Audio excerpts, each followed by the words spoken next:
This is going to be interesting if what Donald Trump knows what he's talking about here. Now, I think it's very, very likely that Donald Trump does not.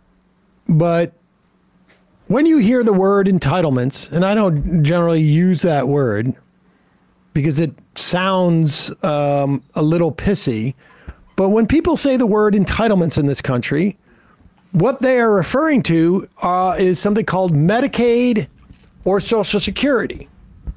Medicaid and Social Security operate almost on a parallel track with the rest of our government. Doesn't need to be funded per se each year. It's automatically funded. There are automatic cost of living increases. The Social Security cannot statutorily contribute to the deficit.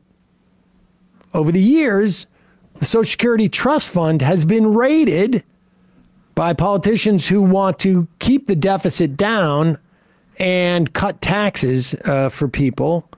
The Social Security Trust Fund is funded right now. It's basically almost like a rainy day fund, if you will, where we started collecting extra taxes, anticipating that the baby boomers would all retire, and they would do so in a very sort of like dense period of time.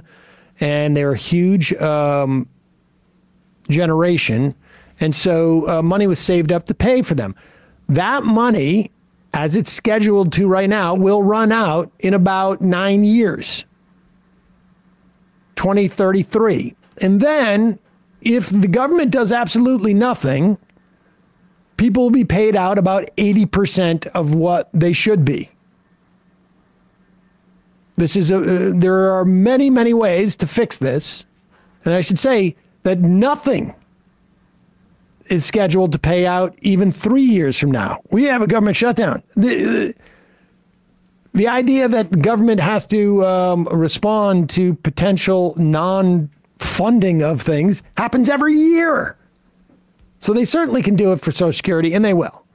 But here's Donald Trump, who has in the past said he would not cut Social Security or Medicare. Of course, they tried to cut Medicaid, and the Republicans definitely want to cut Medicare and Social Security, although that they say that they don't. They just want to not cut it for anybody who's getting it now, just for people who are getting it in the future. But here's Donald Trump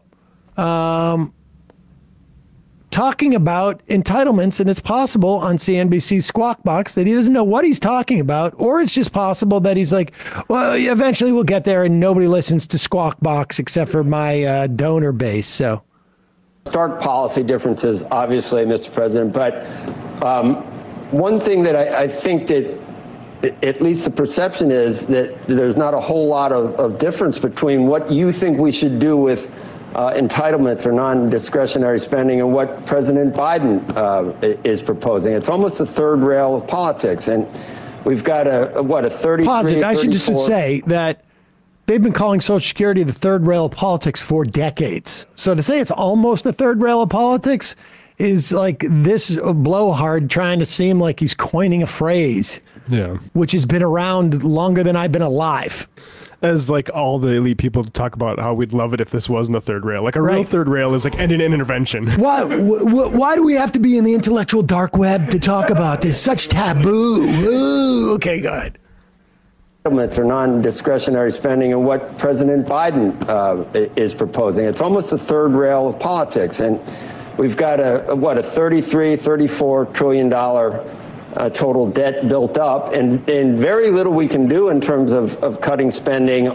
Discretionary is not going to help. Have you changed your outlook on how to handle entitlements, Social Security, Medicare, Medicaid, Mr. President? It seems like something has to be done, or else we're going to be stuck at 120% of debt to GDP forever. So first of all, there is a lot you can do in terms of entitlements, in terms of cutting, and in terms of also the theft and the bad management of entitlements, tremendous bad management of entitlements. There's tremendous amounts of things and numbers of things you can do. So I don't, necessarily agree with the statement. You're going to hear that clip again, incidentally. unless the Democrats are completely incapable of taking advantage of something like that. Now, it seems like he knows what he's responding to. It also sounded like it was like a fake machine almost. Like it sounded a little AI-ish, but I think that from everybody. But here he is basically saying, yeah, we can cut Social Security, we can cut Medicare. We've got room for that. I mean, people shouldn't be surprised by this thing. He was like running in 2016 saying like American labor was taking too big of a cut to make us competitive 100%, internationally. 100%. We mentioned yesterday that Donald Trump had been on the Squawk Box and had said that he was going to fix entitlements. I can't remember exact words he said, but here's the thing, and I just want to just remind people of this going forward. And the Biden administration, to their credit, is going to jump on this because these one of the sort of like myths that has grown up around Donald Trump is that as president, he would never cut Social Security or Medicaid, or Medicare, I should say. Medicaid, he would never, he's like, well, that's for poor people. That's not really. And in 2016, he definitely said when he was running, not going to touch Social Security or Medicare, not going to do it. When there was talk of it last year, he said, we're not going to do it. And forced the Republicans at the State of the Union to shout down Joe Biden when Joe Biden said, these guys want to cut Social Security and Medicare. All good. Good to have them on the record pretending that they're not going to. But he's doing it because he's attacking Republicans. He's doing it because he's attacking Republicans at that point, Trump, but also because he knows it's good politics. Right.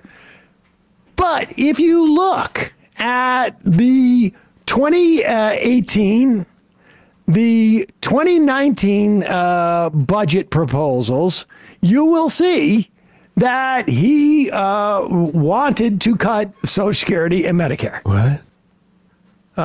Here is the spot that the Biden administration has already cut from this. And I say this because, there's been a lot of, I think, genuine concern over the anemic quality of Biden's campaign.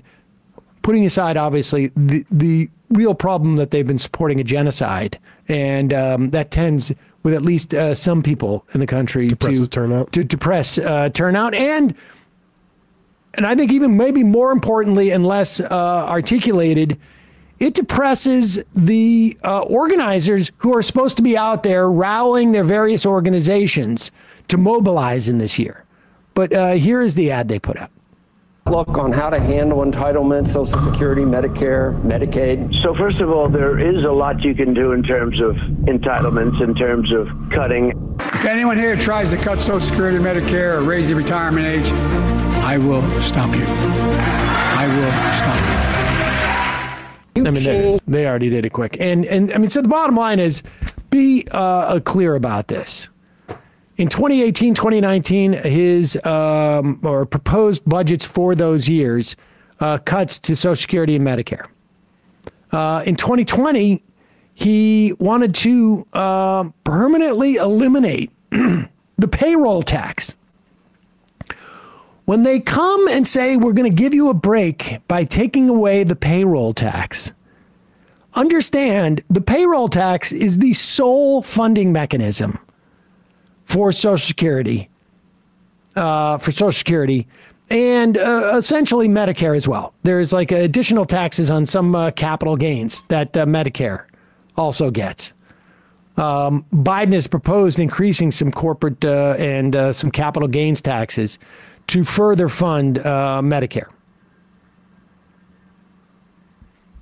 Just wanted to make sure that folks were aware of that. It came up today.